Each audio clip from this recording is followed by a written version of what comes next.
आज की क्लास में सबसे पहले मैं आपको 2 न्यू टर्म्स एक्सप्लेन करने जा रही हूँ, क्योंकि ये जो टर्म्स हैं आगे फंजाई के क्लासिफिकेशन में आपको काम आने वाले हैं। उसमें से सबसे फर्स्ट जो टर्म है आपके पास, दैट इज प्लाज्मोगेमी। अब यहाँ जो लिखा है प्लाज्मोगेमी, तो इसको जब ध्यान से देखेंगे ना तो यहाँ पे ऑलरेडी क्या है, देखिए प्लाज्मो है, तो इससे प्रोटोप्लाज्म याद रखेंगे। इससे क्या याद रखेंगे? प्रोटोप्लाज्म। और गेमी टर्म जो है वो किसको डिनोट करता है? फ्यूजन को। ठीक है, तो अब अगर यहाँ पे ये जो डायग्राम है उसको देखिए ध्यान से, ये एक सेल है, ये दूसरा सेल है। फिर जब ये दोनों सेल यहाँ पे कांटेक्ट में आए तो यहाँ पे ये जो पॉइंट आपको नजर आ रहा है, इस पॉइंट पे कौन सी चीज नजर आ रही है कि ये जो पॉइंट है यहाँ पे इनका प्रोटोप्लाज्म फ्यूज कर चुका है। अब इस पॉइंट को दिखा के अगर आप किसी से पूछे कि ये अब 2 डिफरेंट यूनिट्स हैं, तो ऐसा बिल्कुल भी नहीं है, ये दोनों यहाँ पे फ्यूज कर चुके हैं। ठीक है, फिर क्या हुआ? फिर ऐसा हुआ कि अब बाहर से देखने पे ये 1 यूनिट है, और दूसरी बात, प्रोटोप्लाज्म का फ्यूजन तो हो चुका है, लेकिन यहाँ इस केस में इनके न्यूक्लियाई का फ्यूजन नहीं हुआ है। ठीक है, फिर आगे जाके क्या होगा, इनका जो न्यूक्लियस है ये भी कांटेक्ट में आएगा, और इनके फ्यूज कर जाने के बाद फिर एक इंडिविजुअल यहाँ पे एक क्या हो गया, न्यूक्लियस जो है वो फॉर्म हो गया। 9th क्लास में ना एक एमसीक्यू क्वेश्चन जो है वो बच्चों से पूछा जाता है, जहाँ पे उनको 4 स्टेटमेंट्स लिखे होते हैं। फर्स्ट ऑप्शन में लिखा रहेगा plasmogamy is followed by karyogamy, karyogamy is followed by plasmogamy, plasmogamy and karyogamy occur simultaneously. तो वहां पे क्वेश्चन के पूछने का मतलब क्या है कि बच्चे को इस डायग्राम की नॉलेज है या नहीं है। डायग्राम बोलने का क्या मतलब है कि उनके ब्रेन में ये जो कॉन्सेप्ट है ये समझ में है या नहीं है। ठीक है, तो अब आपको सुन, क्योंकि फर्स्ट ऑफ ऑल जब भी आप किसी से पूछेंगे, एक बात बताओ, पहले प्रोटोप्लाज्म फ्यूज करेगा या पहले न्यूक्लियाई फ्यूज करेगा? कोई भी सबसे पहला आंसर क्या करता है कि पहले न्यूक्लियाई फ्यूज करेगा, जबकि ऐसा नहीं होता। यहाँ आपको बिल्कुल क्लियरली दिख रहा है, बहुत बढ़िया दिख रहा है आपको। आपको यहाँ पे ये बात समझ आ रही है कि सबसे पहले कांटेक्ट में आने के बाद फ्यूजन ऑफ प्रोटोप्लाज्म होता है।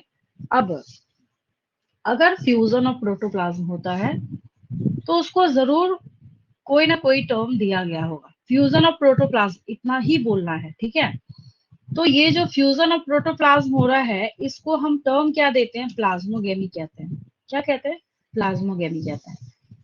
अब ये गैमेट्स हैं, तो ऐसा भी हो सकता है कि ये दोनों के दोनों गैमेट क्या हो, मोटाइल हो, मैंने फ्लैजेला बना दिया यहाँ पे। ऐसा भी हो सकता है कि ये जो दोनों के दोनों गैमेट हो वो नॉन मोटाइल हो। ठीक है, बोलने का क्या मतलब हुआ, चाहे 2 मोटाइल जो गैमेट्स हैं उनका फ्यूजन हो तब भी हम इसे टर्म देंगे प्लाज्मोगेमी, चाहे नॉन मोटाइल गैमेट्स हैं उनके बीच में फ्यूजन हो तब भी हम यहाँ पे टर्म देंगे प्लाज्मोगेमी। क्लियर है बिल्कुल? तो क्या कंक्लूजन निकला? Fusion of protoplasm. सीखना तो बस यही है, बिटवीन 2 मोटाइल और non motile gametes is called as plasmogamy. इसको हम प्लाज्मोगेमी टर्म जो है वो देते हैं। ठीक है, फिर कैरियोनस न्यूक्लियस होता है, KARYON। कैरियोनस क्या होता है? न्यूक्लियस होता है। तो अगर टर्म को भी एनालाइज करेंगे तब भी क्वेश्चन का आंसर मिलना है आपको। तो कैरियो, बहुत छोटे बच्चे होते हैं ना 9th वाइन्थ में या फिर उससे भी छोटी क्लासेस में, बच्चों को अलग से 1 नंबर का क्वेश्चन पूछा जाता है, what do you understand by karyogamy. उसमें सिर्फ लिखना होता है फ्यूजन ऑफ न्यूक्लियाई। ठीक है, तो पहले क्या होता है? पहले प्लाज्मोगेमी होता है, देन कैरियोगेमी होता है। ये बात समझना बहुत इंपॉर्टेंट है। ठीक है, क्योंकि मोस्ट ऑफ द स्टूडेंट्स को ऐसा लगता है कि पहले कैरियोगेमी होता है बाद में प्लाज्मोगेमी होता है, जबकि ऐसा होता नहीं है। ये गलत कॉन्सेप्ट है। सही क्या है? पहले प्लाज्मोगेमी होगा उसके बाद कैरियोगेमी होगा। कैरियन मीन्स न्यूक्लियस होता है, तो न्यूक्लियाई जब फ्यूज, न्यूक्लियस का प्लूरल न्यूक्लियाई होता है, तो जब न्यूक्लियाई का फ्यूजन होगा तो हम लोग उसको कैरियोगेमी बोलेंगे। तो उसके आधार पे अगर आप यहाँ पे डेफिनेशन लिखना चाहते हैं, fusion of two nuclei called karyogamy, ठीक है। कैरियोगेमी तो हो गया।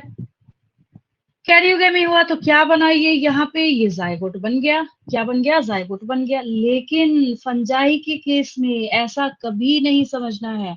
अगर मैं आपको आगे जाके ह्यूमन रिप्रोडक्शन पढ़ाऊंगी, उसमें कभी गलती से भी इस बात को नहीं बोला जाएगा कि एक जायगोट के बनने के बाद उसमें मियोसिस होगा। ये मतलब ह्यूमन रिप्रोडक्शन में अर्थ का अनर्थ है, ये ऐसा बोल ही नहीं सकते बिल्कुल भी, ठीक है। तो सिर्फ हम एक लोअर कैटेगरी की ऑर्गेनिज्म के बारे में हम लोग ट्राई कर रहे हैं, जिसकी वजह से हम लोग यहाँ पे क्या यूज कर रहे हैं। मैम हाँ, मैम एक्चुअली मैंने जस्ट ज्वाइन किया है, थोड़ा इश्यू हुआ था, इसकी वजह से। आपने क्या पढ़ाया थोड़ा बता दीजिए। मैं तो एक्सप्लेन कर देती हूँ अभी, लेकिन अगर कभी वैसा मिस हो ना तो कोई प्रॉब्लम नहीं है, रिकॉर्डिंग ऑन है, वो भी आप बाद में देख सकते हैं। ऐसे मैं एक्सप्लेन कर देती हूँ। देखिए, तो जाइगोट जो है, इसमें कभी भी आपको ऐसा सुनने को नहीं मिलेगा कि क्या होगा, मियोसिस होगा। जाइगोट बनने के बाद जो आपकी बॉडी फॉर्म हुई है उसमें माइटोसिस हुआ है। उसने जो अपने सेल के नंबर को इंक्रीज किया है, तो क्या हुआ है, उसमें माइटोसिस हुआ है, ठीक है। अब मैं एक बार शुरू से फटाफट रिपीट कर देती हूँ, तुरंत सुन लीजिए मैंने क्या बोला, ठीक है। मैंने यहाँ पे आपको अभी अभी 2 टर्म्स सिखाए हैं, जिसमें से पहला मैंने आपको सिखाया है प्लाज्मोगेमी।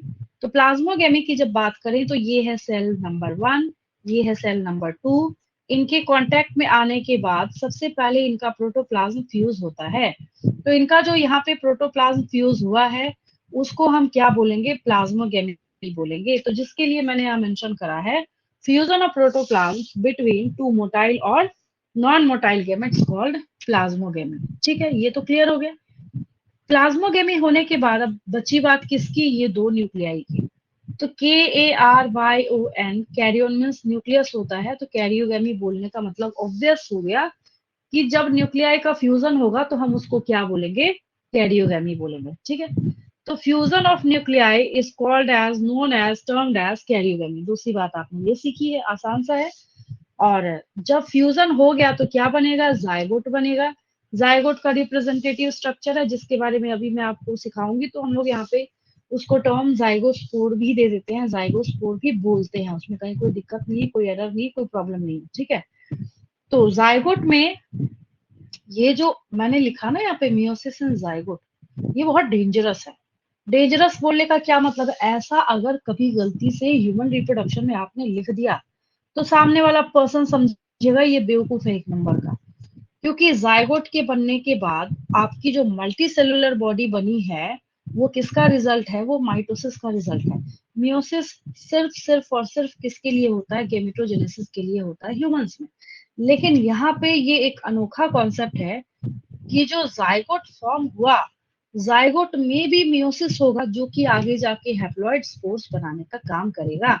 तो अगर आपको क्वेश्चन पूछा जाए what do you understand by plasmogamy, answer होगा फ्यूजन ऑफ प्रोटोप्लाज्म, ठीक है। क्वेश्चन नंबर 2 आपसे पूछा जाए what do understand by karyogamy, fusion of two nuclei, ठीक है।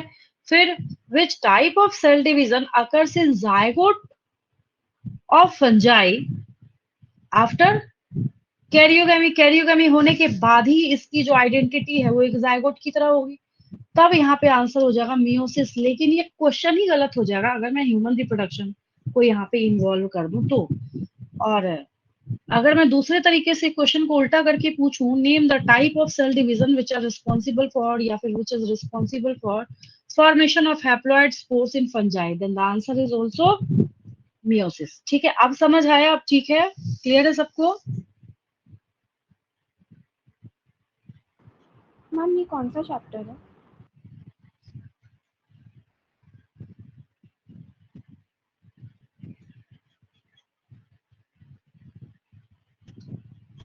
तो इस बायोलॉजिकल क्लासिफिकेशन को आगे बढ़ाते हुए मैं आपको एक न्यू कैटेगरी की तरफ लेके जा रही हूँ। देखिए, शुरू से लेके अभी तक काफी क्लासेस से हम लोग फंजाई का डिस्क्रिप्शन पढ़ रहे हैं, ठीक है।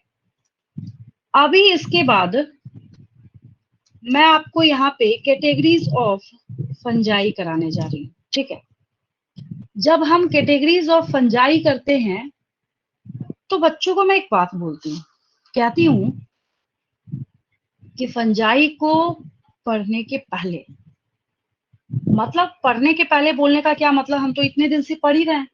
इतने दिन से पढ़ने का मतलब ये देखिए, अगर मैं आपको रिकॉल कराऊं तो जैसे जब से मैंने फंजाई आपको स्टार्ट करा है, ठीक है, ये किंगडम फंजाई आप जब से पढ़ रहे हैं, तो ये कौन से कंडीशन में सरवाइव, इस टेम्परेचर नहीं दीजिएगा तो ये नहीं सरवाइव करेगा।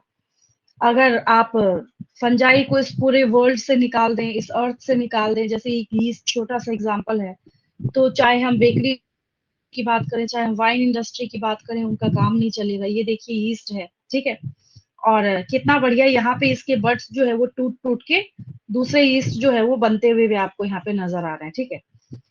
तो फंजाई की ये जो सारी जो स्पेशलिटी है, तो आखिर इसको क्लासिफाई तो किया गया होगा ना। जैसे ये रस्ट फंजाई आपको रस्ट की तरह अपीयरेंस देता है, जिसकी वजह से हमने इसको पक्सीनिया को रस्ट फंजाई का नाम दे रखा है, ठीक है। फिर जो वर्ल्ड का फर्स्ट एंटीबायोटिक बनाया गया, जिस फंजाई पेनिसिलियम नोटाटम का यूज करके, फिर मैंने वो बताया आपको। तो सवाल ये उठता है कि जब ये सारा डिस्क्रिप्शन आप देख रहे हैं तो ऑब्वियस है कि इनको क्लासिफाई तो किया गया होगा, और क्लासिफाई करने के लिए मैंने आपको एक क्राइटेरिया सिखाया है। मैं वापस इसलिए रिकॉल करा रही हूँ क्योंकि फंजाई का क्लासिफिकेशन आप इसके बिना कर ही नहीं सकते। मैंने आपको बताया था mycelium is the aggregate of hyphae. Hyphae बोलने का मतलब ये थ्रेड लाइक जो आप एक स्ट्रक्चर देख रहे हैं, इसमें से जो एक थ्रेड है उसको हम हाइफा बोलते हैं। क्या बोलते हैं? हाइफा। और अगर आप इसको प्लूरल करेंगे तो हम लोग इसको हाइफी बोलेंगे, ठीक है। फिर जब इसका बंच होगा तो हम उसको माइसीलियम बोलेंगे, ठीक है। तो फिर यहाँ पे क्वेश्चन अराइज होता है ये कि ये जो माइसीलियम आपको यहाँ पे नजर आ रहा है वो कितने तरह के होते हैं। अच्छी बात ये है, 2 टाइप्स ही होते हैं पूरे वर्ल्ड में। पहला होगा सेप्टेट। पहला क्या है? सेप्टेट है। सेप्टेट बोलने का मतलब, इसको ध्यान से देखिए, सबके बीच में क्रॉस वॉल्स अवेलेबल है, प्रेजेंट है। असप्टेट के बारे में अगर मैं बात करूं तो देखिए ध्यान से, इसके बीच में ये क्रॉस वॉल्स जो है, these cross walls are absent, है ही नहीं। जब नहीं है तो यहाँ पे क्या हो गया, it possess specific coenocytic condition या सिनोसाइटिक हाइफी। कोई अगर आपसे पूछे कि सिनोसाइटिक का क्या मतलब समझते हो, तो आपको सिनोसाइटिक में बताना है मल्टी न्यूक्लिएटेड कंडीशन। ये किसका मीन है? ये मतलब है सिनोसाइटिक हाइफी का। मैंने वापस इसलिए रिपीट करा है कि अभी जैसे ही मैं फंजाई की कैटेगरीज आपको बताना स्टार्ट करूंगी, तो सारी कैटेगरीज के क्लासिफिकेशन के लिए मैं आपको बार बार रिपीट करके एक क्वेश्चन बता रही थी और सिखा भी रही थी प्रीवियस लेक्चर में, कि अगर कल को जाके कोई आपसे पूछ ले कि फंजाई को जो ये कैटेगरीज दे रहे हो, जैसे मैं यहाँ पे फर्स्ट कैटेगरी जो है वो लिखती हूँ फाइकोमाइसिट्स। कई टीचर्स को फाइकोमाइसिटीज भी बोलते हैं, कोई दिक्कत नहीं है, स्पेलिंग यही रहनी है, ठीक है। सेकेंड के बारे में अगर हम लोग बात करते हैं तो देन आपके पास है एस्कोमाइसिट्स। फिर आपके पास है यहाँ पे बेसिडियोमाइसिट्स। बेसिडियोमाइसिट्स। फिर अगर इसके बाद हम लोग बात करते हैं ड्यूटेरोमाइसिट्स।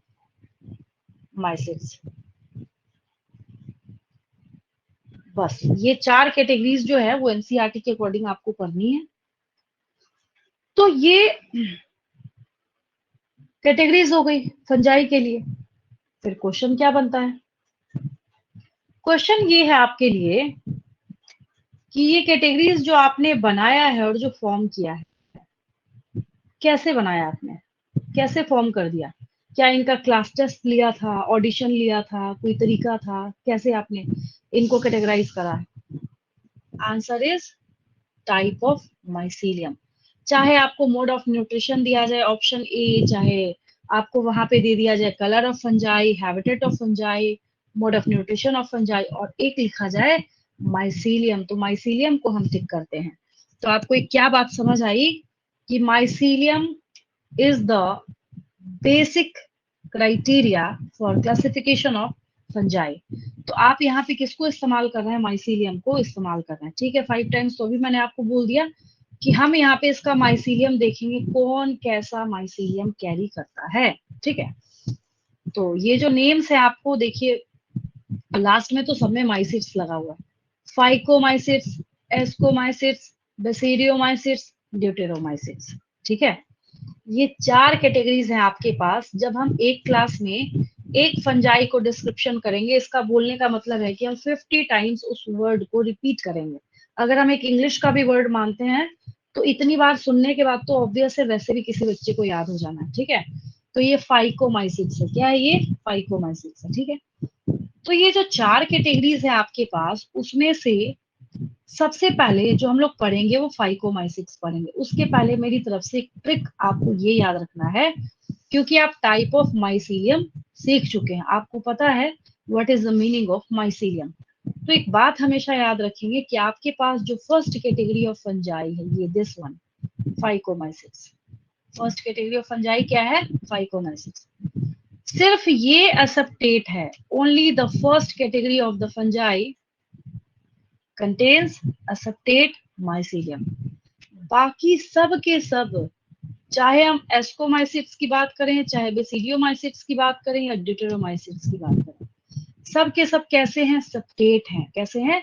मतलब ये क्रॉस वॉल्स को कैरी करने का काम करेंगे। तो एक आपने ट्रिक क्या सीखा है कि अगर एग्जाम्पल को दे के आपको घुमाया जाता है, आपको कंफ्यूज करने की कोशिश करी जाती है, कि थोड़ा सा बच्चे को चेक करते हैं, मतलब नहीं समझे, मतलब ये है कि आपको एक एग्जाम्पल ड्यूटेरोमाइसिट का, एक बेसिडियोमाइसिट का, एक एस्कोमाइसिट का, एक फाइकोमाइसिट का दे दिया जाता है और पूछा जाएगा कि which of the following organism possess only aseptate mycelium, तो आंसर में आपको फाइकोमाइसिट्स के एग्जाम्पल को कैच करना पड़ेगा। बस इतनी सी बात बोली मैंने।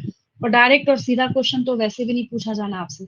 तो सबसे इंपॉर्टेंट क्या है, और सारे एग्जाम्पल्स मैं आपको साथ के साथ याद कराती चलूंगी। तो सबसे इंपॉर्टेंट क्या है कि आपको सबके एग्जाम्पल्स याद होने चाहिए। ठीक है, हम लोग इसके पहले की स्टार्ट करें फाइकोमाइसिट्स को। अब ये बहुत फेमिलियर इमेज है आपके साथ, ये आप सब ने अपने अपने घरों में देखा होगा।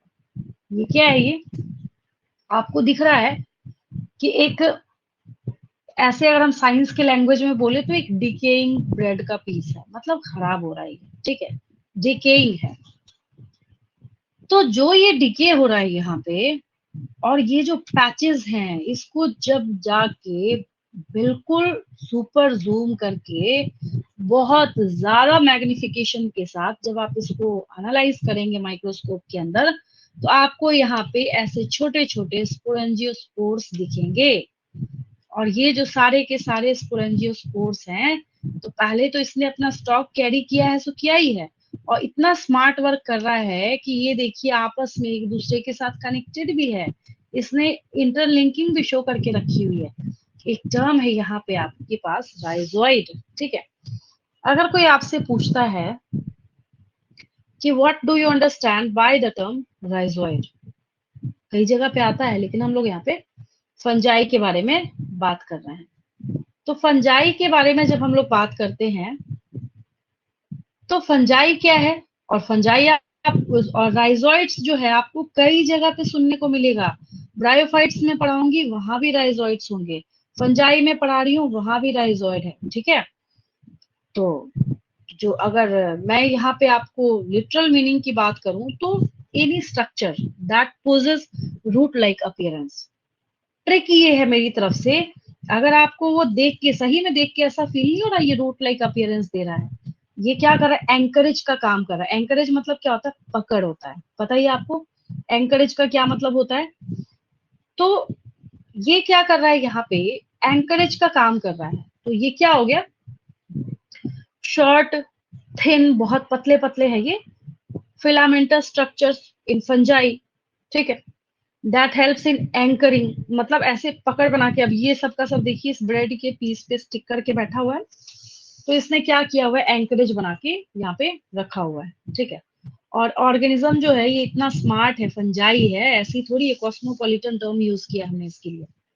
तो ये क्या कर रहा है? तो क्यों है ऐसा, क्यों है? What is the significance of these rhizoids in this case? अब ये कोई रूट तो है नहीं कि जाके सॉइल में बैठ गया, वहां से न्यूट्रिशन लेना खींचना स्टार्ट कर दिया। तो एक अगर इसको उल्टा करके कॉन्सेप्ट सोचते हैं, अगर आप ऐसे सोचिए कि अगर ये बेचारा राइजोइड कैरी नहीं करेगा तो ये कहाँ से न्यूट्रिएंट्स को एब्जॉर्ब करने का काम करेगा। तो न्यूट्रिएंट एब्जॉर्प्शन जो है यहाँ पे किसका वर्क है, तो राइजोइड्स का वर्क है। क्यों राइजोइड्स का वर्क है, तो भाई किसी स्ट्रक्चर से तो स्टिक करेगा ना, ऐसे अगर सोचेंगे तो आपको तब भी जो ये बात है वो समझ आ जाएगी, ठीक है। तो और ये ग्रोइंग है, ये स्ट्रक्चर क्या है, ग्रोइंग है और इतना ज्यादा स्मार्ट है कि ये देखिए स्टोलन भी कैरी कर रहा है बीच में। स्टोलन नहीं समझ आया, स्टोलन ऐसे समझिए, जब भी स्टोलन बोलती बच्चे कहते हैं मैं फिर से समझाइए फिर से समझाइए। देखिए मैं फिर से बताती हूँ, अगर मैं एक काम करूं कि ये जो आपको यहाँ पे स्टॉक्स के साथ स्पोरेंजियोस्पोर दिख रहा है, ठीक है, तो स्पोरेंजियोस्पोर्स जो आपको दिख रहे हैं, तो अगर मैं ये बीच वाला पोर्शन यहाँ पे गायब कर दूं, ये भी गायब कर दूं, ये भी गायब कर दूं, तो ये अपनी कॉलोनी को बढ़ाएगा कैसे, कैसे इंक्रीज करेगा, मुश्किल हो जाएगी इसके लिए। तो बोलने का क्या मतलब हुआ कि यहाँ पे जो एक स्पोरेंजियोस्पोर और जो यहाँ पे क्या है, जो स्टॉक है, तो इनके बीच का जो इंटरलिंकिंग स्ट्रक्चर है that is known as stolon. बस इतनी सी बात है, बॉटनी में भी आपको सुनने को मिलता है और यहाँ भी हम लोग क्या कहते हैं, इसको स्टोलन कहते हैं। क्या कहते हैं, स्टोलन कहते हैं, ठीक है। तो उसी को यहाँ पे क्या टर्म दिया गया, स्टोलन। फिर आपके ये कई जगह पे ये वर्ड्स यूज होंगे तो आपको घबराने की जरूरत नहीं है, सुनते सुनते भी बच्चे सीख जाते हैं, ठीक है। फिर यहाँ पे बात आती है स्पोरेंजियोफोर्स की। ये क्या है आपके पास, स्पोरेंजियोफोर्स है, ठीक है। तो स्पोरेंजियोफोर्स वो स्टॉक, मतलब इस पूरे स्टॉक का भी ये बेसल पार्ट है जो कि ठीक इस स्पोरेंजिया के नीचे है। स्पोरेंजियम मतलब स्पोर प्रोड्यूसिंग स्ट्रक्चर्स। जैसे फ्लावर का जो स्टॉक होता है ना उसको पेडिसल कहते हैं हम लोग, तो इसका भी ये स्टॉक है, लेकिन ऊपरी पार्ट, ये जो ऊपर वाला जो हिस्सा है ना, जो इससे, जो इस पार्ट से कनेक्टेड है, जिसने इसको बेयर करके रखा हुआ है, उसको हम लोग स्पोरेंजियोफोर्स कहते हैं। क्या कहते हैं उसको हम लोग, स्पोरेंजियोफोर्स कहते हैं, ठीक है। तो अब देखिए ये सारे लेवल्स आपने सीखे। ये तो खैर मैं इसलिए आपको सिखा रही हूँ ताकि जब मैं फाइकोमाइसिट्स पढ़ाना लिखाना समझाना आपको स्टार्ट करूँ तो आसान हो जाए आपके लिए। इतना डिटेल डिस्क्रिप्शन में आपको जाना नहीं है अगर फाइकोमाइसिट्स आप अपने बुक के अकॉर्डिंग देखें। लेकिन ये भी है कि ये जो मैं आपको दे रही हूँ तो कैसे अल्फाबेट सीखते हैं आप, तब आप स्पोकन इंग्लिश की प्रैक्टिस कर सकते हैं, ग्रामर लिख सकते हैं। ठीक उसी तरीके से ये जो टर्म्स मैंने आपको सिखाया, स्टोलन है, ये अल्फाबेट के अंदर आता है, बायो के अल्फाबेट के अंदर आता है, राइजोइड है ये भी वैसे ही अल्फाबेटिकल है। और अलग से जो मैंने आपको एक टर्म बोला, जो मैं यहाँ पे मेंशन कर देती हूँ क्योंकि आपके लिए जरूरी है, अकेला यही नहीं कई जगह पे आपको देखने को मिलेगा। फिर मैंने आपको एक टर्म क्या बोला है यहाँ पे, दिस वन इज, ये स्पोर कैरिंग जो स्ट्रक्चर है इज नोन एज, अगर एक है मैंने एक ही को मार्क करा है यहाँ पे, तो मैं इसको स्पोरेंजिया लिख दूंगी, सॉरी स्पोरेंजियम, एक को मैं क्या करूंगी, स्पोरेंजियम लिख दूंगी, ठीक है। फिर अगर आप इसका प्लूरल करना चाहते हैं तब हम लोग क्या करेंगे, इसको स्पोरेंजिया कर देंगे, सही हो गया बस। तो स्पोरेंजिया जो है, अगर आप एक साथ सबको बोलना चाहते हैं तब क्या हो जाएगा, स्पोरेंजिया हो जाएगा। अगर आप एक सिंगल को बोलना चाहते हैं तब क्या हो जाएगा, तब स्पोरेंजियम हो जाएगा, ठीक है। इस पेज का अभी नहीं, बाद में स्क्रीनशॉट लेंगे, अभी तो जरूरत नहीं है। ये तो मैं एग्जांपल्स आपको इसलिए दिखा रही हूँ ना ताकि आप इससे फेमिलियर हो जाए तो फिर आपको पढ़ने में मजा आएगा। चलिए, ये बहुत देखा होगा आपने ऐसे, मतलब जैसे आपको एक शूट का पार्ट यहाँ पे दिख रहा है ना, ये पूरा का पूरा ऐसे फंजाई जो है वो लिपटा हुआ है, ठीक है। अल्ब्यूगो है ये, क्या नाम है इसका, अल्ब्यूगो। ऐसे भी इतनी बार आप सुनेंगे कि वैसे भी फर्स्ट वाला क्या था, राइजोपस था, ये क्या है, अल्ब्यूगो है, क्या है, अल्ब्यूगो है, ठीक है। अल्ब्यूगो फंजाई है ये, मस्टर्ड वगैरह को ये खराब करने का काम करता है। ऐसे भी पैचेस जो है वो लीफ के ऊपर आपने देखा होगा, एक ये है, एक ये भी इमेज है, जरूर देखा होगा आपने। गार्डन एरिया वगैरह में कभी अगर घूम रहे हो, कभी वैसी जगह पे गए हो, तो ऐसा जो स्ट्रक्चर है वो जरूर आपने देखा होगा, ठीक है। तो ये क्या हो गया, ये अल्ब्यूगो है, जो ये फंगस यहाँ पे लगा हुआ है ना, दैट इज अल्ब्यूगो, ठीक है। फिर एक और मेंबर आपके पास, ये भी बहुत अच्छे से आप जानते हैं, बोला जाता है कि हर जगह सबसे कॉमन तरीके से और सबसे ज्यादा जो पाया जाने वाला फंजाई है वो म्यूकर है। अब इसने यहाँ पे ऐसे मॉइस्ट प्लेस देखा, बस ये ऐसे ग्रो करना स्टार्ट कर दिया इसने। इसको जब ध्यान से देखा जाता है, मैंने आपको क्या सिखाया, द बैग लाइक और sac like structure which is responsible for formation of spores, वैसा सैक लाइक और बैग लाइक स्ट्रक्चर जिसके अंदर स्पोर बनते हैं उसको हम स्पोरेंजियम कहते हैं। वहां भी लिखा था ना मैंने स्पोरेंजियम या स्पोरेंजिया, यहाँ भी स्पोरेंजियम और स्पोरेंजिया ही है, ठीक है। तो ये 3 क्लासिक एग्जांपल्स हैं किसके, फाइकोमाइसिट्स के। किसके बेसिक एग्जांपल हैं, फाइकोमाइसिट्स के, ठीक है। तो हम लोग क्या करते हैं, जो फर्स्ट कैटेगरी यहाँ पे फंजाई की है, ये जो आपको यहाँ पे दिख रहा है, इसमें से फर्स्ट कैटेगरी मैंने आपको क्या सिखा रखा है, ये फाइकोमाइसिट्स है। तो अब इसकी पढ़ाई हम लोग करने जा रहे हैं।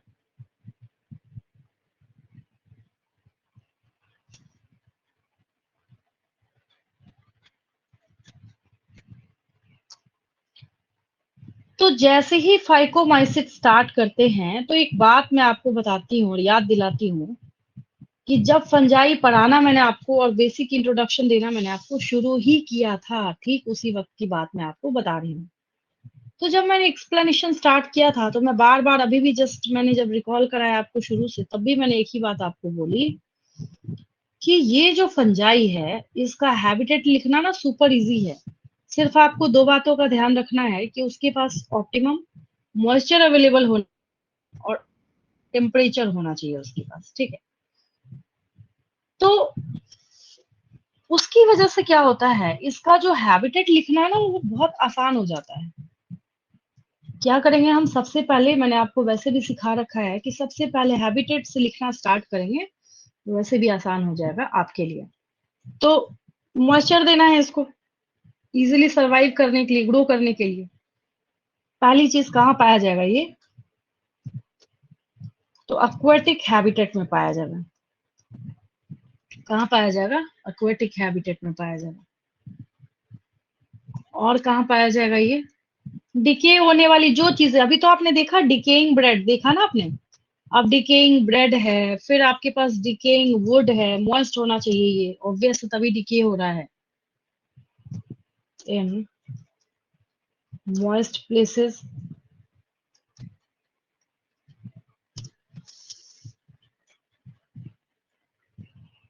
और अभी अभी जो आपने देखा, जो क्या कर रहा था, जो मस्टर्ड के पत्ते के ऊपर जो इन्फेक्शन कॉज करने का काम कर रहा था, तो मस्टर्ड का लीफ बेचारा तो लाइव कंडीशन में जिंदा है।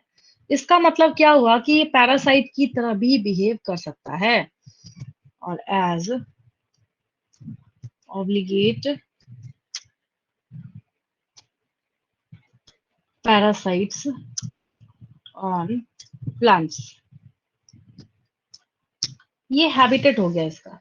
कुछ भी लिख सकते हैं आप उसमें, बस आपको मात्र एक बात का ध्यान रखना है कि जब भी आप हैबिटेट लिखेंगे तो इस बात को जरूर दिमाग में रखेंगे कि आपने जो इसको प्रोवाइड कराया है हैबिटेट, तो आपने उसमें उसको ऑप्टिमम मॉइस्चर दिया है या नहीं दिया है, ऑप्टिमम टेम्परेचर वहां पे अवेलेबल है या फिर नहीं है।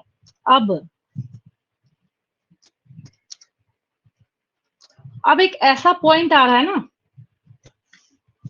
जो कि हम फंजाई की हर कैटेगरी में मेंशन करेंगे, बिना किसी के बोले हुए, बिना किसी के पूछे हुए। कोई पूछे या ना पूछे, लेकिन आपको टाइप ऑफ माइसीलियम लिखना ही पड़ेगा। तो इसके पास क्या है, one and only aseptate mycelium है। क्या है इसके पास, एसेप्टेट माइसीलियम है, ठीक है। फिर एक पॉइंट मैं ये भी यहाँ पे ऐड कर देती हूँ,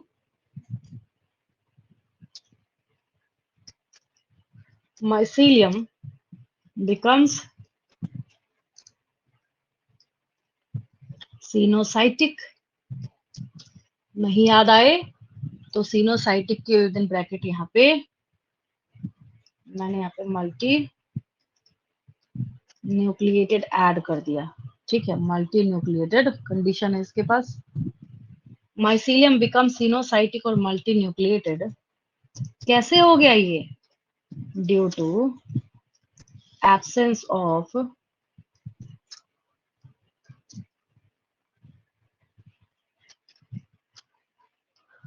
सेप्टम का जो प्लूरल है ना वो सेप्टा होता है, due to absence of septa.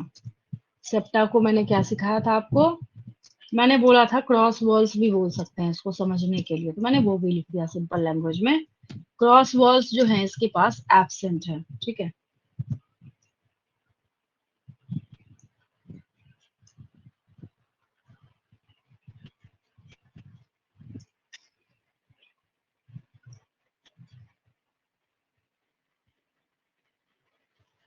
चलिए यहां तक कोई दिक्कत नहीं, किसी को समझ आई बात मेरी? ये आप भी लिख सकते हैं, ये मेरे लिखवाने की जरूरत ही नहीं थी, बस मैं आपको ये फॉर्मेट सिखा रही हूँ कि ऐसे करके अगर आपके पास कॉन्सेप्ट है तो याद करके आप भी खुद एग्जाम में इसको मेंशन कर सकते हैं, इतना आप लिख सकते हैं। इस पेज में कहीं कोई दिक्कत नहीं किसी को? क्लियर है बिल्कुल? Yes ma'am. चलिए ठीक है। अब देखिए, अब अगर हम आगे बढ़ते हैं इस सीरीज में तो एक और चीज है, एक और स्पेशलिटी है इसके पास। असेक्सुअल रिप्रोडक्शन के बारे में अगर हम लोग बात करें, मैं ऐसे मेंशन कर देती हूँ ताकि आसान हो जाए आपके लिए। देखिए,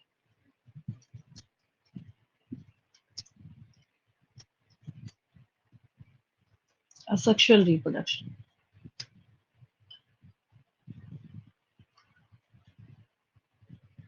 अब ये जो असेक्सुअल रिप्रोडक्शन है, असेक्सुअल रिप्रोडक्शन का मतलब there is no any requirement of different type of another gamete. किसी दूसरे पार्टनर की जरूरत नहीं होगी, किसी दूसरे गेमेट की जरूरत नहीं होगी, अकेला ही ये सफिशियंट है। बट उसमें एक लिमिटेशन क्या है, जरूर इसके पास कोई स्पोर होगा। We are not talking about fragmentation, हम यहाँ पे फ्रेगमेंटेशन के बारे में बात ही नहीं कर रहे हैं, ठीक है। तो एक जो आपको टर्म सुनने को मिलता है दैट आर,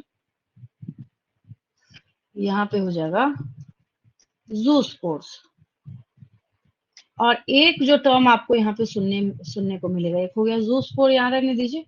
दूसरा जो है आपके पास प्लानोस्पोर्स। अब आपके दिमाग में एक क्वेश्चन अराइज होगा, भाई स्पोर ही है, क्यों इतना दिमाग खराब कर रहे हैं, एक नाम लिख के छोड़ दिया होता। फर्क इतना है, और इसलिए आपको इसको अलग अलग सीखने की जरूरत पड़ रही है, क्योंकि अगर हम लोग ज़ूस्पोर्स के बारे में बात करें तो क्या है ये, मोटाइल स्पोर्स है। ये कैसे है, ये मोटाइल स्पोर्स है। तो यहाँ पे हम लोग मेंशन कर लेते हैं, दीज आर मोटाइल, मतलब मूव करने वाले। मोटाइल स्पोर्स होने की वजह से हमने इनका नाम क्या दे रखा है, जू स्पोर्स लिख रखा है, ठीक है। अब ये मोटाइल तो है ही, अगर इसको नॉन मोटाइल बना दे तो क्या हो जाएगा, नॉन मोटाइल बना दे तो प्लानोस्पोर हो जाएगा, तो कितना अच्छा याद हो गया है ना। इसको हम लोग बना देते हैं नॉन मोटाइल।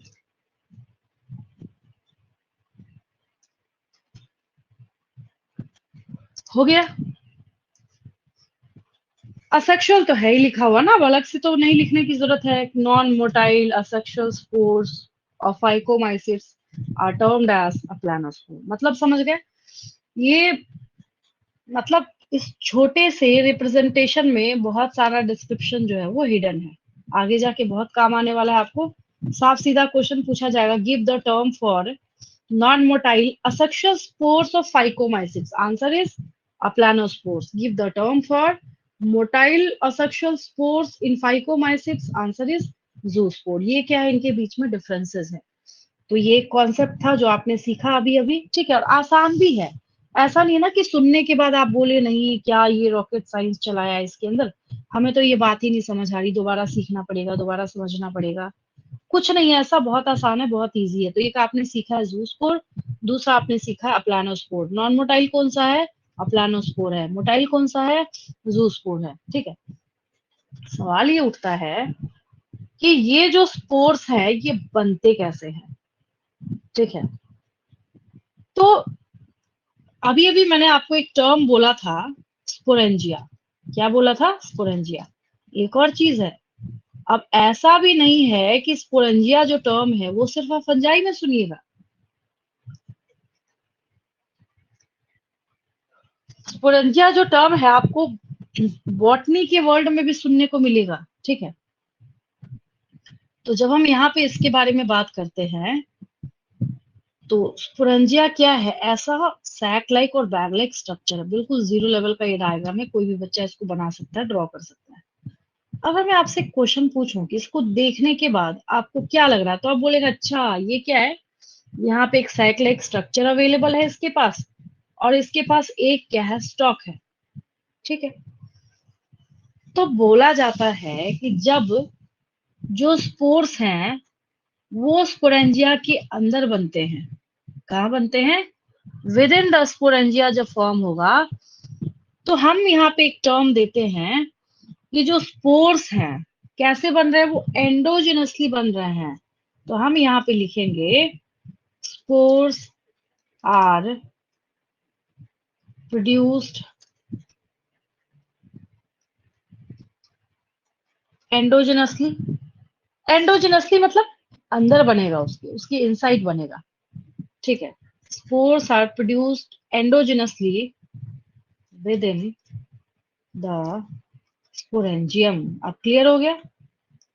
बस इतनी बात जो है ये आपको याद रखनी है। स्पोर्स कहाँ बनेंगे? तो स्पोरेंजियम के अंदर बनेगा। स्पोरेंजिया भी कर सकते हैं, प्लूरल हो जाएगा, कोई दिक्कत नहीं है उसमें। ठीक है, चलिए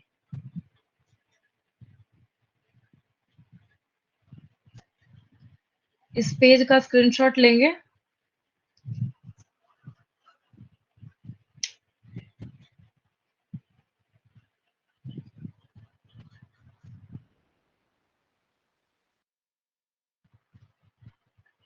मतलब इसके अंदर में स्पोर्स बनेंगे, तो हम क्या बोलेंगे? एंडोजिनसली बनेगा। कहीं ऐसा होगा पता चलेगा इसके बाहरी टिप पे प्रेजेंट हो रहा है, तो उसको हम एक्सोजिनसली टर्म का नाम दे देंगे। ठीक है, तो ये कैसे बन रहा है? ये एंडोजिनसली फॉर्म हो रहा है। कैसे फॉर्म हो रहा है? एंडोजिनसली फॉर्म हो रहा है। ठीक है, यहाँ तक कोई दिक्कत नहीं किसी को?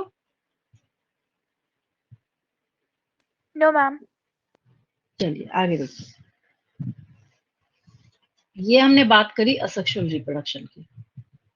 अगर हम इसके सेक्सुअल रिप्रोडक्शन के बारे में बात करें, ये देखिए सेक्सुअल रिप्रोडक्शन।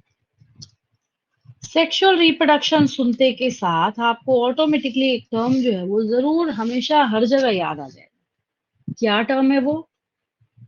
हम जैसे ही देखे ना सेक्सुअल रिप्रोडक्शन, तो हम वहां पे आंख बंद करके किसी को भी बोल सकते हैं, सुना सकते हैं, समझा सकते हैं कि सेक्सुअल रिप्रोडक्शन बोलने का मतलब है कि जरूर two different types of gametes के बीच में फ्यूजन हो रहा होगा। ठीक है, तो हम लोग यहाँ पे लिखते हैं जाइगोट का रिप्रेजेंटेटिव जो स्ट्रक्चर है, हम लोग उसको जाइगोस्पोर का नाम देते हैं। तो हम लोग यहाँ पे क्या मेंशन करेंगे? Sexual reproduction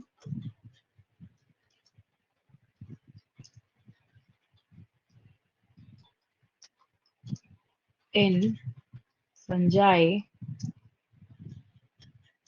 leads to formation of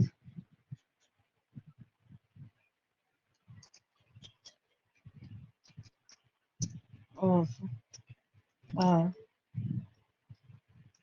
zygospore का नाम देते हैं हम लोग उसको। क्या बोलते हैं?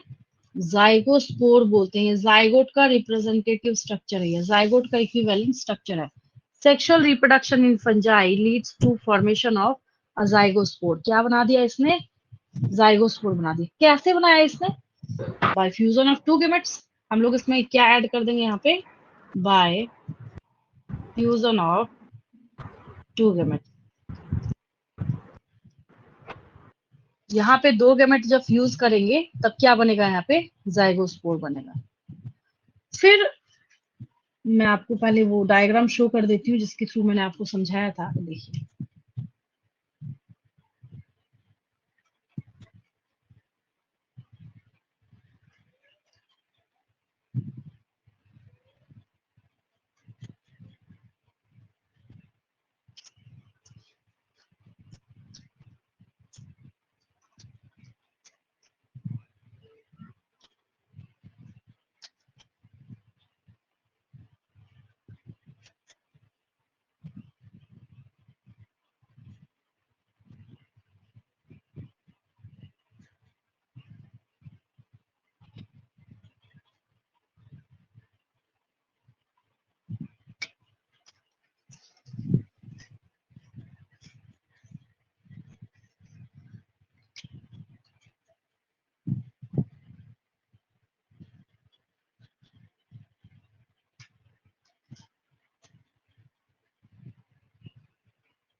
इसको देख के ना आप जितने चाहे स्टेटमेंट्स बना सकते हैं, ठीक है।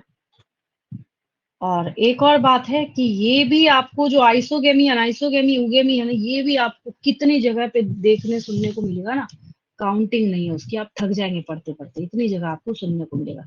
समझेंगे बहुत ध्यान से। रीजन क्या है, मुझे यहाँ पे आपको एक स्टेटमेंट लिखना था, बट स्टेटमेंट लिख देने मात्र से कुछ भी नहीं होगा, इसको आपको समझना भी पड़ेगा। देखिए अभी मैं क्या लिखने जा रही थी, अभी तो मैंने समझा दिया, अभी मैंने तुरंत बोला, मैंने बोला कि सेक्सुअल रिप्रोडक्शन अगर आप कराना चाहते हैं तो आपको two different type of gamete के बीच में फ्यूजन कराना पड़ेगा।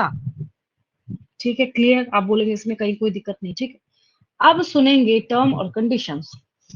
अगर ये जो टू टाइप्स ऑफ गेमेट्स हैं, अगर वो दिखने में बिल्कुल इतने ज्यादा सिमिलर हैं कि आप उसमें ये रिकॉग्नाइज ही नहीं कर पाए कि कौन सा मेल गेमेट है और कौन सा फीमेल गेमेट है, ऐसे फ्यूजन को हम आइसोगेमी कहते हैं। आइसोगेमी भी कहते हैं, होमोगेमी भी कहते हैं।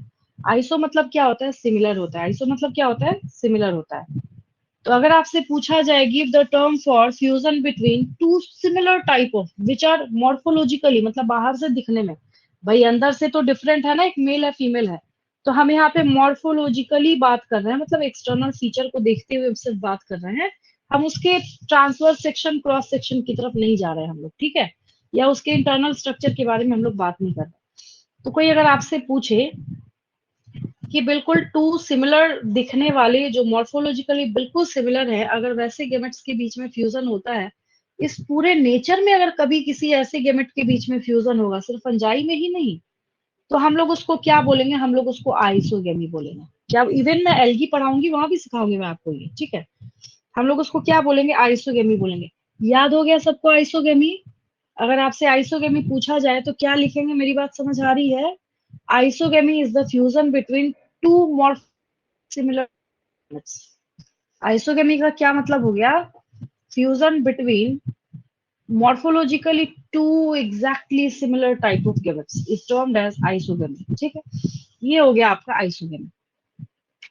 इसमें तो कहीं पे कोई कॉम्प्लिकेशन नहीं है, बहुत ही आसान है, बेचारा नाम जो है वो खुद ही बता रहा है। आइसो मतलब सिमिलर होता है, होमो मतलब भी सिमिलर होता है। अब दूसरे कंडीशन की बात करते हैं।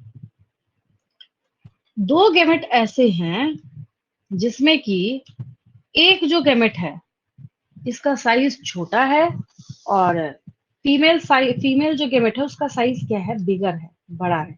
ये फीमेल गेमेट है, ठीक है। दूर से हमने देखा, हमने बोला अच्छा, जो साइज में यहाँ पे बिगर है ये जो है ना, ये फीमेल गेमेट है। मैं बोलूंगी देखो बच्चों, जिसका साइज बड़ा है ना ये क्या है, फीमेल गेमेट है, और जिसका साइज छोटा है ये क्या है, मेल गेमेट है, ठीक है। तो एटलीस्ट मैं पहचान तो पा रही हूँ ना, मॉर्फोलॉजिकली डिस्टिंक्ट तो है ये कम से कम, ठीक है। तो हम यहाँ पे ऊपर वाले को ना, यहाँ पे क्या करते हैं, जब मैं लिखती हूँ ना, मैं आपको बता देती हूँ मैं क्या बोलना चाह रही हूँ। मैं जब डेफिनेशन लिखती हूँ ना तो उसको मैं कॉपी कर देती हूँ यहाँ पे, और जहाँ पे सिमिलर है ना बस मैं उसको डिसिमिलर बना देती हूँ। बच्चे कहते हैं हाँ अब हमें समझ आ गया, ठीक है। एग्जैक्टली इसका ओपोजिट है, ये दोनों में कहीं कोई दिक्कत है ही नहीं, बहुत ईजी है, सुपर ईजी है, ठीक है। क्वेश्चन तब बच्चों को खटकता है ना जब उनसे पूछ लिया जाए what are the differences between anisogamy and oogammy। अब समझेंगे ध्यान से।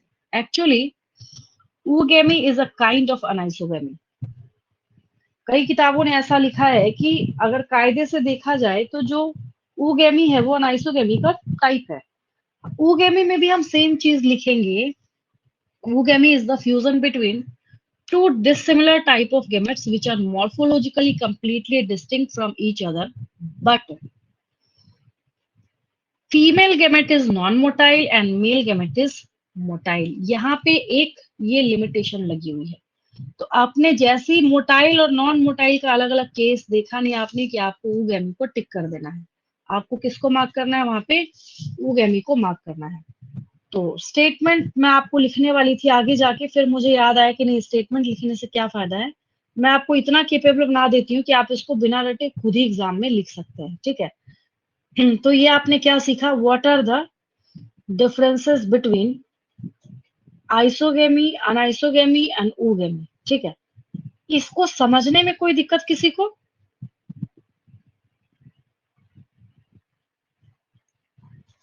No ma'am. देखिए ऐसे करके मैं यहाँ पे बताती हूँ मैं क्या बोलना चाह रही हूँ। शॉर्ट में ही चलते हैं हम लोग। देखिए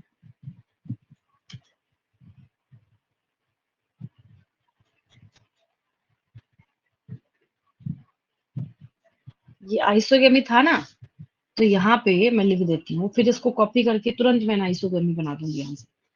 मैं आइसोगेमी में लिख देती हूँ isogamy occurs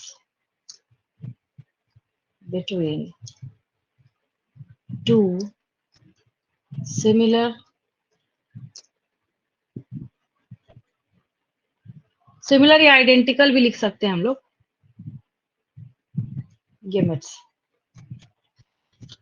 isogamy occurs between two similar. अब क्या करते हैं हम यहाँ पे, मैं मॉर्फोलॉजिकली भी ऐड कर देती हूँ, मतलब हम एक्सटर्नली देख रहे हैं इसको। मॉर्फोलॉजी मतलब स्टडी ऑफ एक्सटर्नल फीचर होता है, तो मैंने यहाँ पे मॉर्फोलॉजिकली लिख दिया। ठीक है, isogamy occurs between two morphologically similar gametes. ये तो है ही है कि एक मेल होगा और एक क्या होगा, फीमेल है।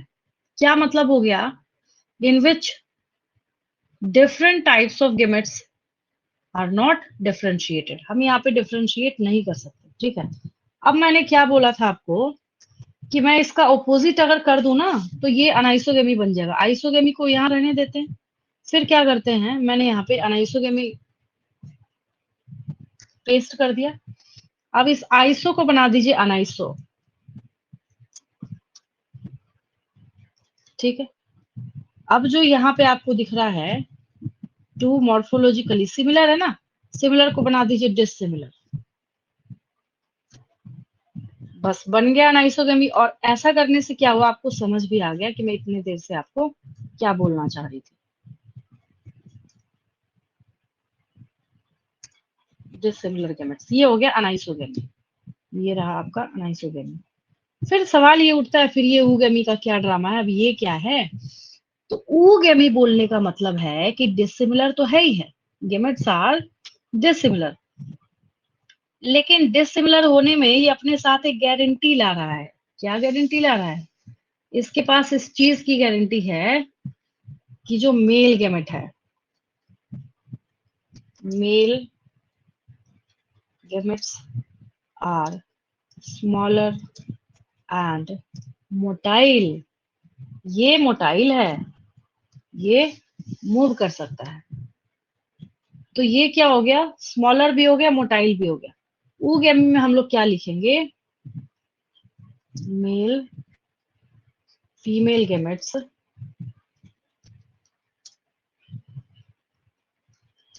आर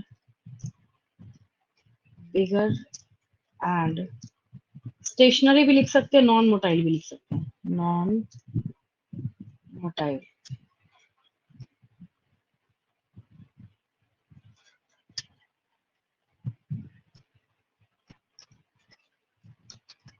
बस इतनी सी बात है।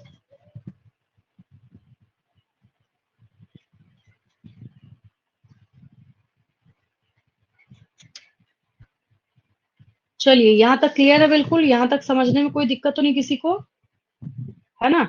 ये आपने सीखा अनाइसोगेमी, आइसोगेमी, ऊगेमी, और कई किताबों ने ये तक मार्क करके रखा हुआ है कि जो ऊगेमी है वो किसका टाइप है। तो ऊगेमी एक्चुअल में अनाइसोगेमी का टाइप है। सही बात है, डिफरेंसेस आपको देखने हैं तो डिफरेंस दिख तो रहा है, क्या दिक्कत है, कोई दिक्कत नहीं है उसमें।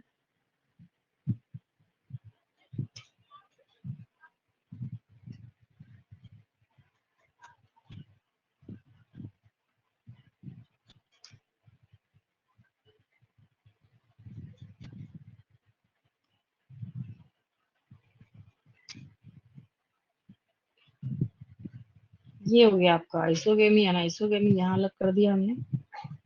और ये रहा आपका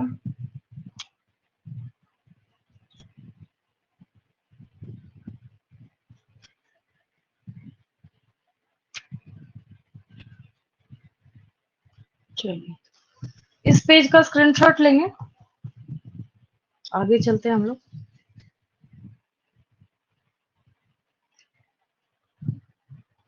अच्छा, इसको समझने में कहीं कोई दिक्कत तो नहीं किसी को। क्लियर है बिल्कुल?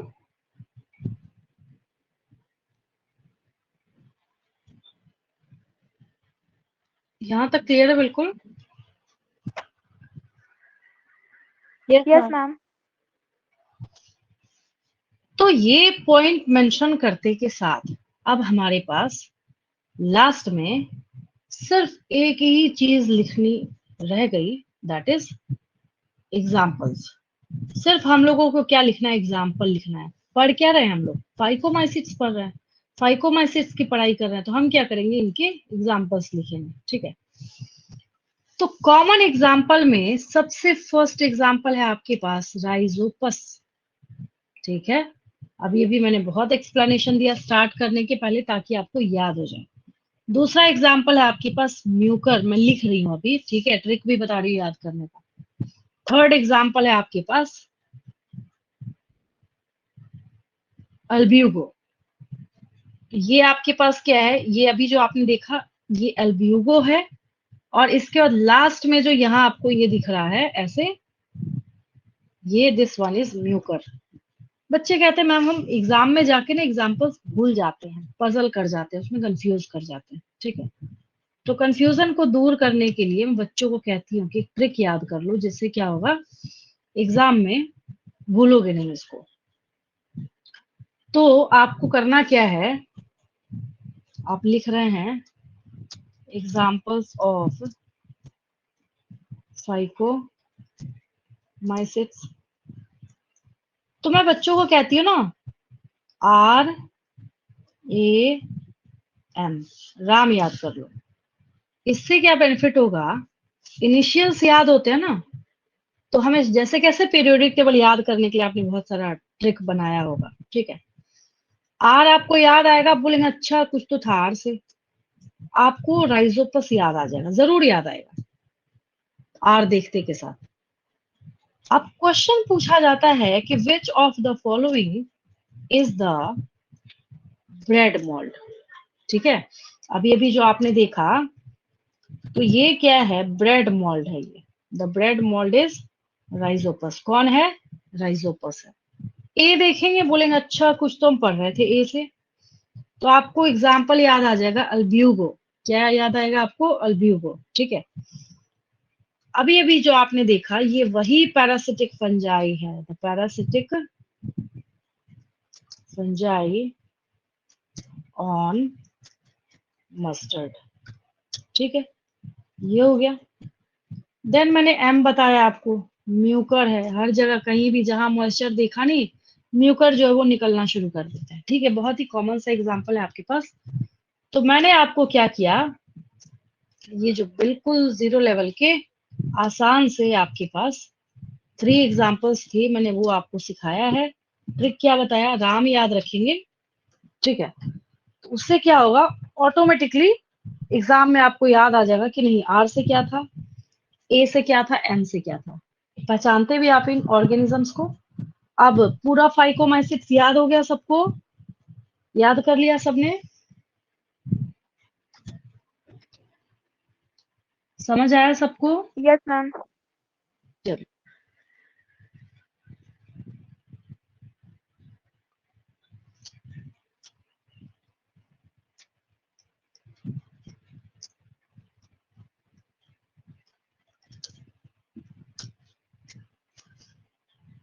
असाइनमेंट क्वेश्चंस करेंगे अब हम लोग।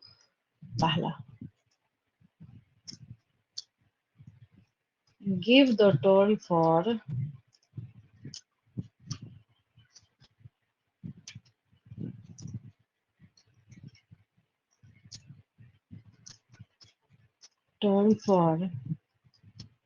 Fusion of protoplasm. बताइए आंसर आपको। आंसर क्या लिखेंगे फ्यूजन ऑफ प्रोटोप्लाज्म के लिए? प्लाज्मोगेमी। फिर second question, name the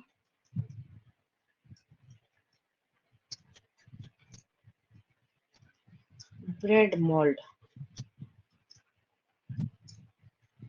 bread mould का नाम है राइजोपस, टोनिफर। ठीक है। देन हम यहाँ पे बात करेंगे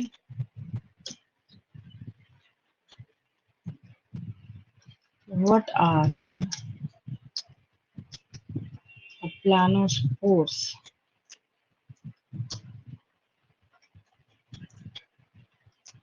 इसमें हम लोग लिखेंगे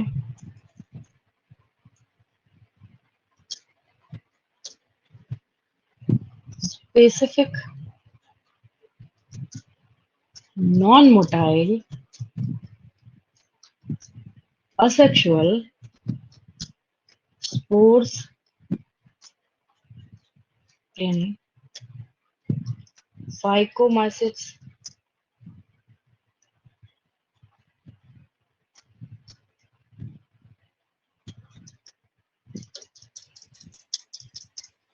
are planospores। तो ये क्या हो गया आपका, अप्लानोस्पोर्स हो गया। कैसा था ये अप्लानोस्पोर के बारे में अगर हम लोग बात करें तो नॉन मोटाइल है। कैसा है, नॉन मोटाइल। और किसका है, फाइकोमाइसिट्स के अंदर है।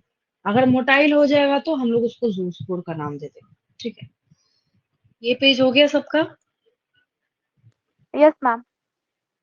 चलिए,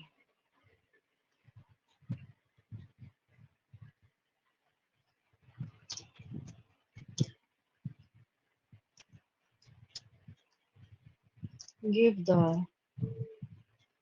term for fusion of nuclei।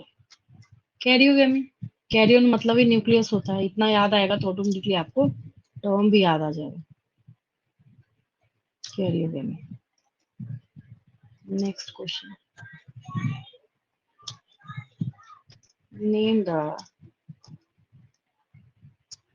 Parasitic fungi on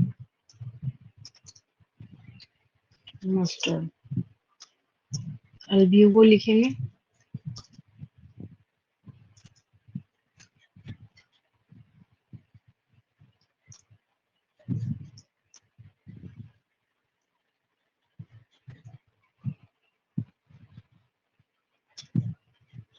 next लिखेंगे name the spore bearing structures.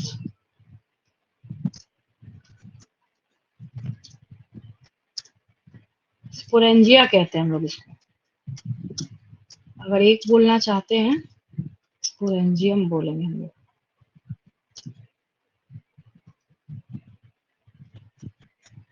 Next लिखेंगे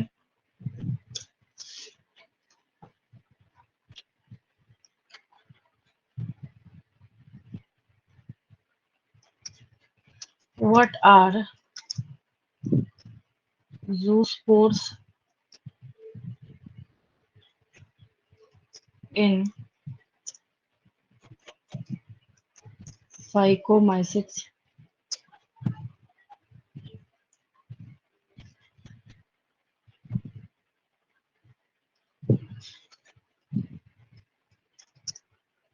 जो आपने यहाँ पे लिखा था ना, एक चीज देखिए मैं आपको बताती हूँ। मैंने यहाँ पे क्वेश्चन लिखा था ना, क्वेश्चन के आंसर में लिखा था स्पेसिफिक नॉन मोटाइल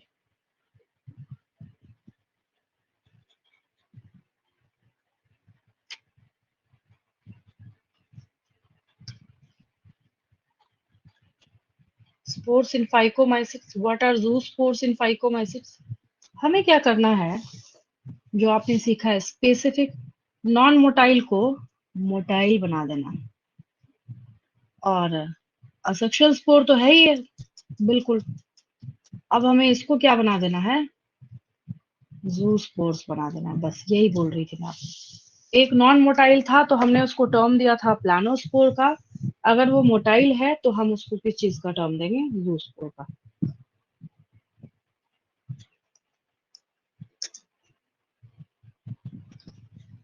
चलिए, ये पेज कर लिया सबने।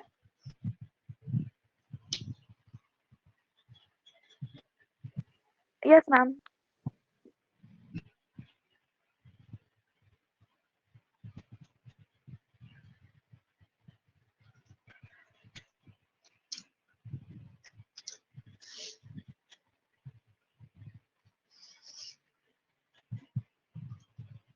mention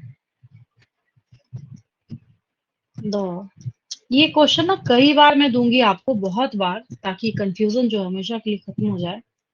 mention the ploidy of zygote. Ploidy का मतलब होता है कितना सेट ऑफ क्रोमोसोम जो है उसके पास अवेलेबल होगा। एक सेट जाता है मेल गैमेट से और दूसरा सेट जो है वो जाता है फीमेल गैमेट से। तो उसको जब दो सेट ऑफ क्रोमोसोम होता है, मैं सब कुछ लिख दूंगी यहाँ पे, जितने टर्म्स हम लोग यूज कर सकते हैं। तो प्लॉइडी ऑफ जाइगोट में हम लोग इसको डिप्लॉयड बोलेंगे। अब आप पूछेंगे डिप्लॉयड क्या होता है। Diploid is represented by 2n। अब आप पूछेंगे 2n क्या होता है, तो two sets of chromosomes are there. अब टू सेट्स ऑफ क्रोमोसोम्स क्या होते हैं। अब सपोज कीजिए आपकी क्लास में 50 स्टूडेंट्स हैं, तो 50 स्टूडेंट्स हैं और सबके फुटवेयर को देखना अगर स्टार्ट करें, सबके शूज को देखना स्टार्ट करें, टोटल शूज का नंबर कितना होगा, 100 होगा। टोटल नंबर की बात नहीं कर रहे हैं हम लोग यहाँ पे। लेकिन अगर मैं आपसे क्वेश्चन पूछ लूं कि जो 100 वहां पे आपने फुटवेयर देखे, जो 100 शूज आपने वहां पे देखा, तो कितना सेट है उसमें, तो दो सेट है। 50 जो है वो सिर्फ लेफ्ट साइड वाले पैर का है बच्चों का, और 50 जो है वो राइट साइड वाले का है। ठीक है, तो ये क्या हो गया, टू सेट्स ऑफ क्रोमोसोम्स। किसको बोलते हैं हम लोग, डिप्लॉयड को बोलते हैं। तो कई बार ये क्वेश्चन जो बच्चों से पूछा जाता है, बच्चों के दिमाग में एक बात आती है, सोचते हैं अच्छा टीचर ने हमें पढ़ाया था कि एक डे ऐसा होता है जब कोई भी सेक्सुअली रिप्रोड्यूसिंग ऑर्गेनिज्म ही क्यों ना हो, या सेक्सुअल रिप्रोडक्शन का जो रिजल्ट है जाइगोट, वो यूनिसेलुलर होता है। तो उनके दिमाग में एक बात आती है कि यूनिसेलुलर का मतलब है एक सेल, जाइगोट में होता है एक सेल, तो उसके पास क्रोमोसोम का नंबर भी जो है वो एक ही सेट होगा। यहाँ से कंफ्यूजन क्रिएट होता है। ठीक है, तो मैंने कंफ्यूजन का भी रीजन आपको बता दिया। तो आपको हमेशा याद रखना है कि इसके पास टू सेट्स ऑफ क्रोमोसोम्स जो है वो हमेशा प्रेजेंट होंगे। तो आज के बाद से जब भी आपको पूछा जाए तो हमेशा आपको क्या याद रखना है, in the case of diploid ploidy, two sets of chromosomes are present. Ninth question जो है, जो मैंने आपको करवाया है उस पेज के लिए मैं आपको लिख रही हूँ यहाँ पे, differentiate between isogamy, anisogamy and oogamy. Isogamy क्या सिखाया मैंने आपको, fusion between two similar types of gametes which are morphologically identical. हम उसको देख के पहचान ही नहीं पा रहे इसमें मेल कौन सा है इसमें फीमेल कौन सा है, तब हम उसको आइसोगेमी बोलेंगे। फिर यहाँ पे बात आती है अनाइसोगेमी की। व्हाट इज अनाइसोगेमी, सिमिलर जहां था ना उसकी जगह पे डिसिमिलर कर देना है, बस क्या बन गया, अनाइसोगेमी हो गया। फिर सवाल ये उठता है कि भाई जब आइसोगेमी भी पढ़ लिया अनाइसोगेमी भी पढ़ लिया तो बचा क्या। तो अब यहाँ पे बचता ये है कि कभी अगर ऐसा हो कि इस चीज का स्टैंप लगा हो, जैसे ह्यूमन का एग्जांपल ले लीजिए ना, ह्यूमन की केस में कंफर्म्ड है कि स्पर्म जो है वो हमेशा मोटाइल होगा, ओवम हमेशा फीमेल ही की बॉडी में बैठा रहेगा, ओवम को कहीं चल के जाना नहीं है। तो कौन सी आ गया। और 10th क्वेश्चन आपको पता है मैं क्या, 10th क्वेश्चन मैंने आपको जितना सिखाया है उसको एक बार बैठ के देखिए कि एग्जामिनेशन पॉइंट ऑफ व्यू से आप इसको लिख सकते हैं या नहीं लिख सकते हैं। जहां दिक्कत आएगी लिखने में वहां मेरे से अगली क्लास में पूछ लेना।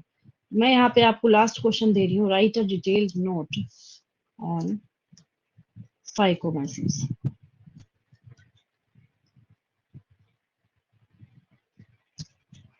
ठीक है, ये हो गया।